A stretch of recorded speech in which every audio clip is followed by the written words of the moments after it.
Hey guys, Moto Machine here. Today I'm going to be sharing with you this little device, the Kospet Optimus2.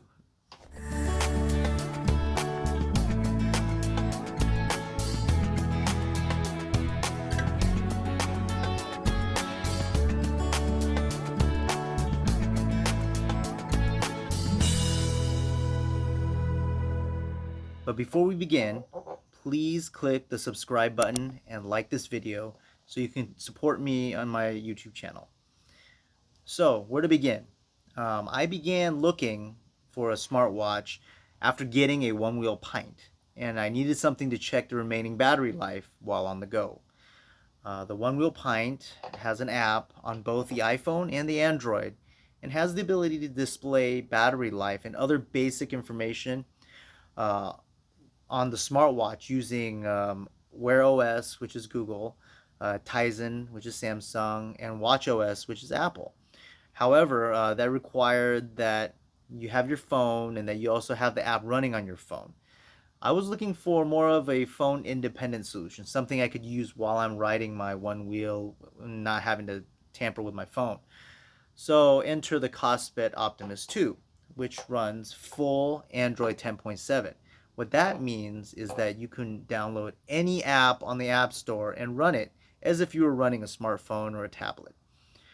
The watch retails for $199.99 and was released June 28th of 2021. Now, the specs on this phone are quite impressive. It sports a 52.5 millimeter face with a 1.6 inch 400 by 400 pixel display, which is quite large for a smartwatch. It does make viewing a lot easier. Now, the case itself is quite large. I mean, if you see, it's quite thick, right? I'm wearing it on the inside of my wrist. It fits a little bit better. When I turn it around and I put it on the top of my wrist, it looks quite large on my wrist. It has 4 gigabytes of RAM and 64 gigabytes of internal memory, and it is a dual chip system, which allows it to handle all the processing necessary to run full Android apps as well as multitask. The Optimus 2 has a 1260 milliamp hour battery and has an optional 1000 milliamp hour power bank cradle that can charge the watch on the go. To help maximize the battery life, you can switch between full Android mode and an Android Light mode that cuts down battery consumption for those long days at the office. As for network capability, the Optimus 2 has a single nano SIM card slot and sports dual band 4G with GSM, WCDMA, FDD LTE, and TFD LTE support with a plethora of frequencies. To connect to your phone or to use wireless headphones, it has Bluetooth 5.0. The Optimus 2 also has 2.4 GHz and 5 GHz Wi-Fi capabilities. The Optimus 2 boasts an advertised 13 megapixel fold-out camera with built-in flash for dim light selfies. Top it off with triple satellite GPS support. This little watch is packed with loads of features that allows you to almost replace your smartphone. Notice I said almost. Now, let's start with the pros.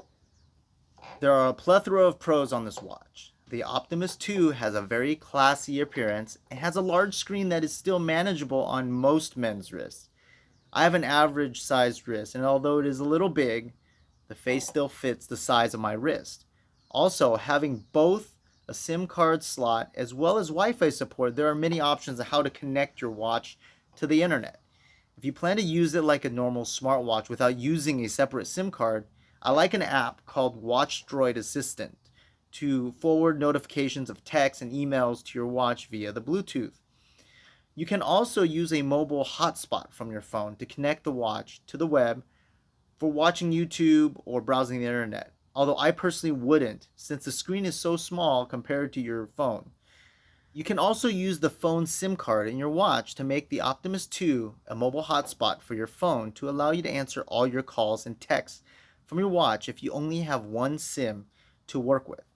I settled on the addition of a tablet SIM from T-Mobile for a fully independent internet connection, as well as using my phone's SIM card to allow both the phone and the watch to be independent from one another. That means I could leave my phone at home and be out with just my watch and be able to answer my phone calls and take text messages, answering text messages using just the watch. Now, as for being to receive the text and phone calls on both the Optimus 2 and my phone using the same phone number, I used an app through T-Mobile called Digits. Now, the Digits app allows me to be able to forward texts and calls to my watch from my cell line.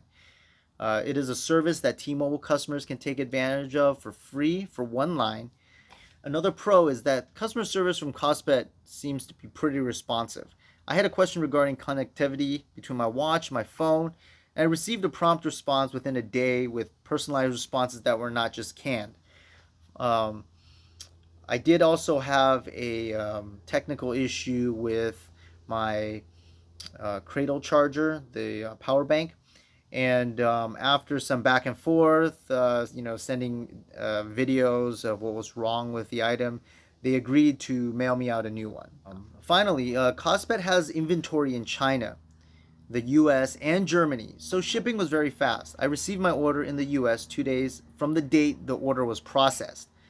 And the entire process from when I ordered until I received the watch was 7 days, which included a full weekend. In comparison, Banggood, which also sells the watch, has a minimum of 10 to 15 days shipping time from China for orders, which can be longer if the order is in process immediately. Now, as for the cons, there are quite a few, although most can be chalked up to personal preference and can be worked around. One big con is that based off the list of network frequencies listed by country on the Kospet website, there are frequencies that are lacking in some regions, which may cause poor cell reception if you use a SIM card with your watch. Now, it's not a big deal if you just tether your watch to your phone and take advantage of your phone's internet access. But if you use a SIM card and use it as a dedicated line, you may run into some reception issues. This takes me to the second point.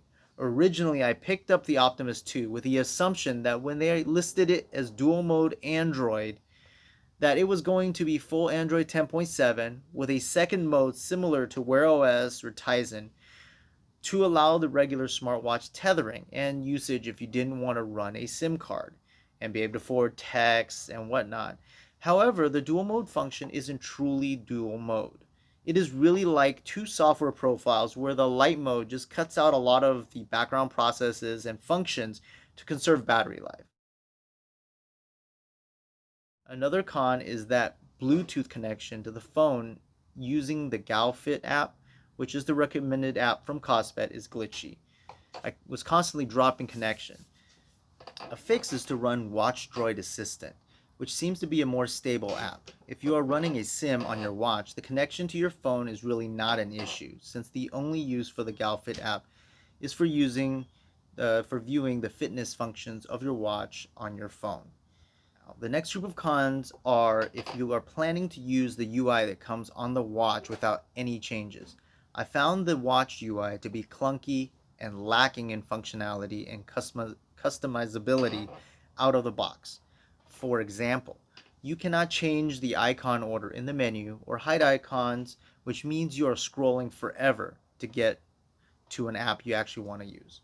This is even more evident if you plan to use something like Digits and the app is all the way at the bottom of the app list and you have the useless stock SMS app that you cannot hide. Also, something irritating if you're not from a country that uses the metric system is that the watch skins on the Optimus 2 store cannot be changed to the imperial system, which means you cannot have temperature listed in Fahrenheit instead of Celsius. You also cannot customize how dates are displayed or any other information that a particular skin is set to use. Another thing that is irritating is that the calendar app that comes with the watch is pretty much useless. It is simply a calendar without any ability to add events or notifications. All of these quirks are easily overcome by downloading Nova Launcher Prime, which is a paid Android app off the App Store. It is a UI app that you can use across several devices. It makes my Optimus 2 run like my phone in terms of organizing apps and customizing menus. it was worth every penny in my opinion. If you do run Nova Launcher, you will need to set one of your home screens up with a digital clock widget to replace the watch skin function of the OEM UI.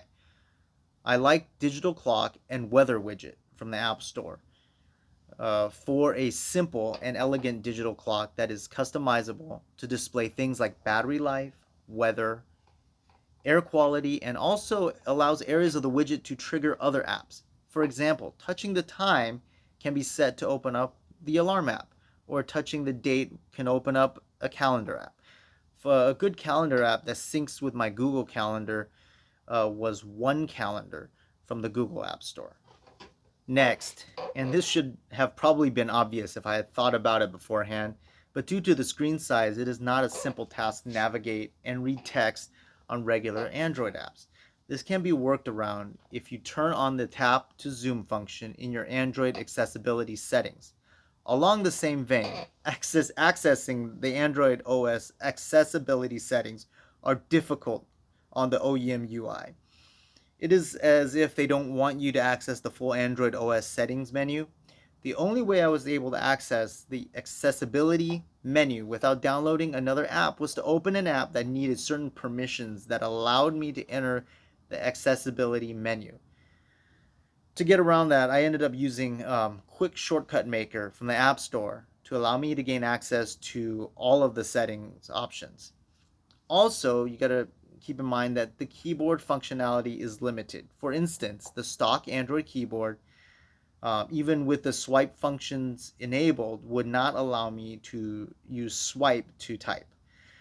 So the only way you can get that to work is if you download another keyboard app from the App Store. Another software limitation is that there are a limited number of Android apps that are functionally compatible with circular watch faces. For example, buttons located in the corner of windows end up not being visible to be touched, or the keyboard obstructs the view of buttons. Square screen mode, which is a mode on the watch, doesn't always fix the issue on all apps. So maybe in the future a rectangular watch face would probably improve the compatibility of apps with the watch. There is also a weird software bug that I cannot figure out. For some reason, when setting the alarm, whatever number you scroll to adds 1 unit to the final set number.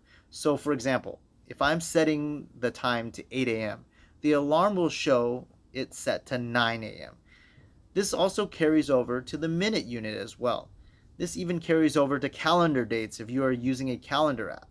So if you set the date to the 15th of a month, you end up setting it to the 16th. I have been unable to nail down the reason for this, but it is an interesting glitch that needs more investigation. Now, moving on to more of the physical issues of the watch. There is a lack of aftermarket protective casing, like for instance, Subcase is a brand that protects the watch for more rugged uses. Similarly, the watch is not waterproof. It is essentially very lightly splash resistant.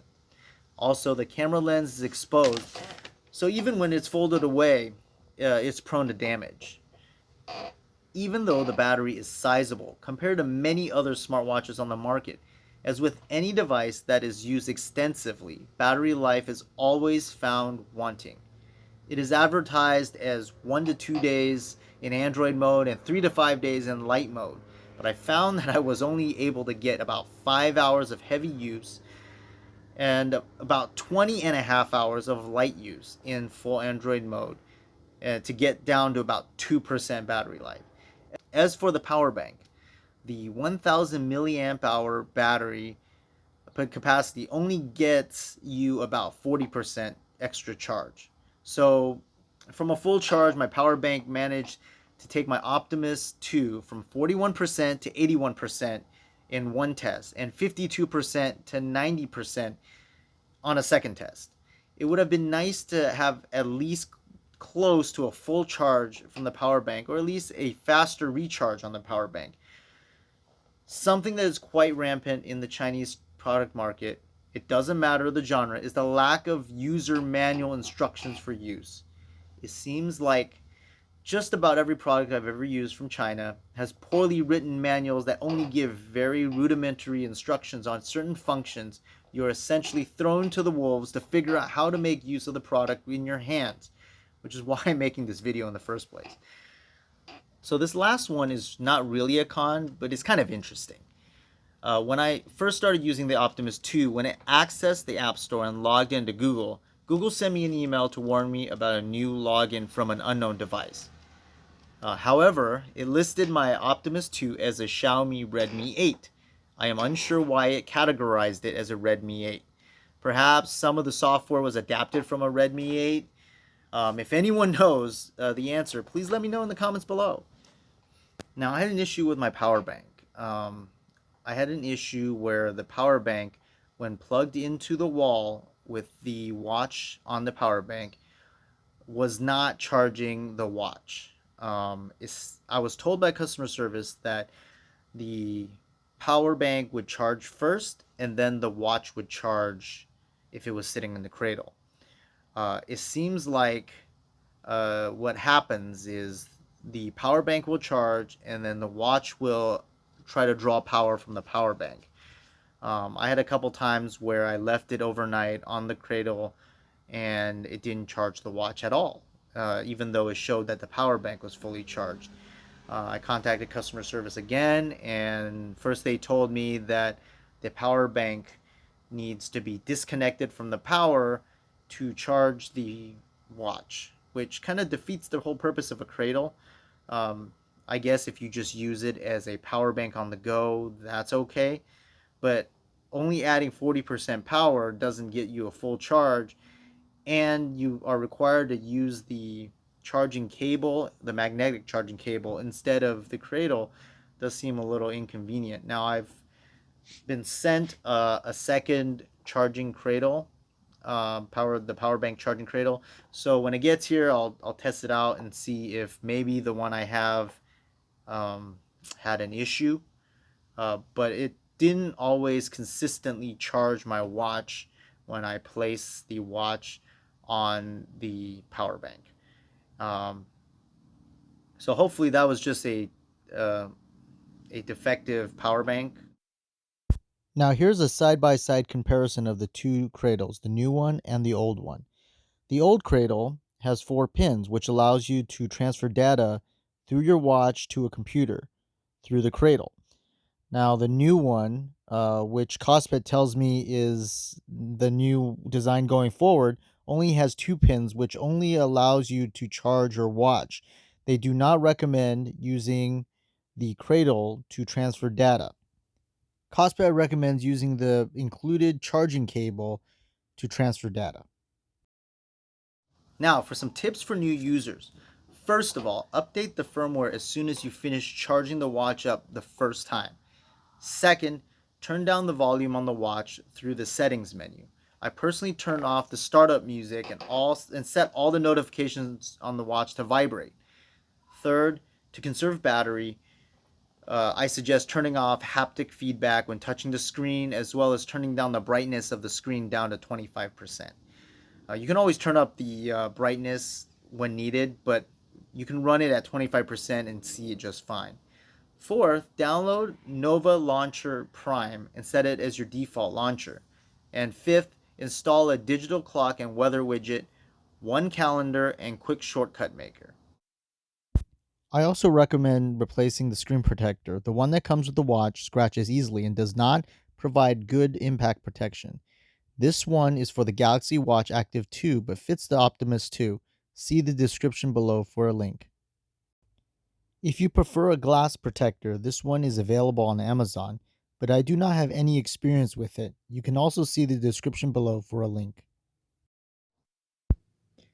If you decide to use the stock UI for your Optimus 2, you can download watch face skins at http://clockskin.us. So what you're going to do is you're going to pick out a skin, and then you're going to click the download link. Just be careful that some of the links on there look like the download link, and it will send you to an ad. Once you click the download link, you wait for the real link to appear on the screen. It takes about 18 seconds, and you will click that.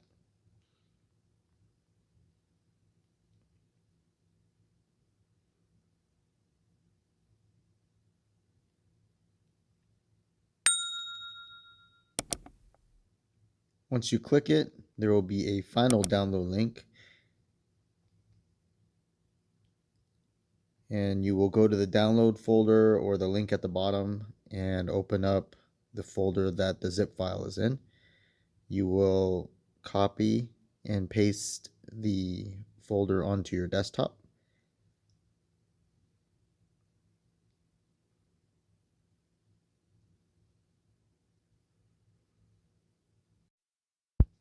You're going to browse into your Optimus 2 directory once you connect your watch to the computer. And inside the main directory, there should be a clock skins folder. If there is not a clock skins folder, you're going to create one. Next, you're going to copy and paste the watch skin folder for the specific watch skin that you want into the clock skins folder.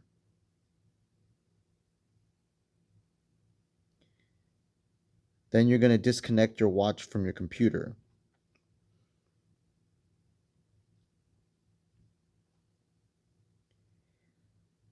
To access the watch skin menu, you're going to long press the watch face, and then you're going to scroll all the way to the right and hit the refresh button. The watch face directory should refresh at that point, and you should be able to find your new skin, and just go ahead and click it to select.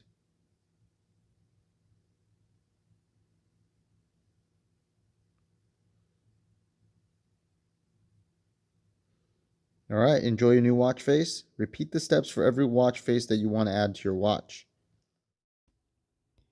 Here are some tips for light mode usage. I suggest using the Button Mapper app to assign important apps to the back button. This will bypass app restrictions. I assign Nova Launcher and my One Wheel app.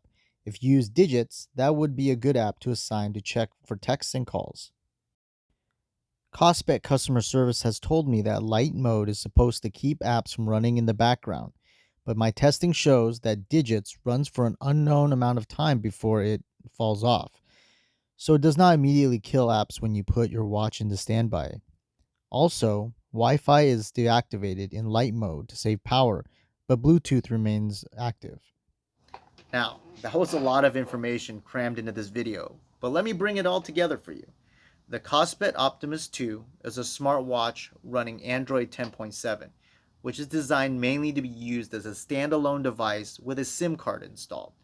There are some exceptions, such as hotspot tethering to your phone, etc., but for full functionality, you really need to have a SIM card installed. There are quite a few issues out of the box due to the clunky UI, but most of those can be overcome simply by installing aftermarket apps. There are definitely a couple things I would want to see improved going forward. I mean, the biggest con is that it is not waterproof, and that you will have to be careful in your day-to-day wear of the watch to not kill the watch with an errant spilled drink or surprise rainstorm. Also, I hope there are plans to support true dual Android mode that will allow you to kind of toggle between Android 10.7 and maybe something like Wear OS to allow optional tethering to your phone like a traditional smartwatch. That would probably improve battery life, and for some people it's functional that way and more useful that way. Overall, I think this watch is a pretty good product. It is a good replacement for your everyday watch, as well as a great supplement to your phone. It can even replace your phone for short durations if you happen to put the phone down for some reason. And I wear it daily and really find it useful once I ironed it out most of the kinks. Check out my other video on how to use the Optimus 2 on the One Wheel Pint if you are a Pint user. Thank you for watching the video. Again, please click subscribe and like, and support my YouTube channel so I can continue making videos. It's kind of like a little hobby of mine. If you have any suggestions for videos you'd like to see, or maybe products you like reviewed, please leave a comment below. I always read my comments, and I take feedback, and I try to improve my videos as time goes on.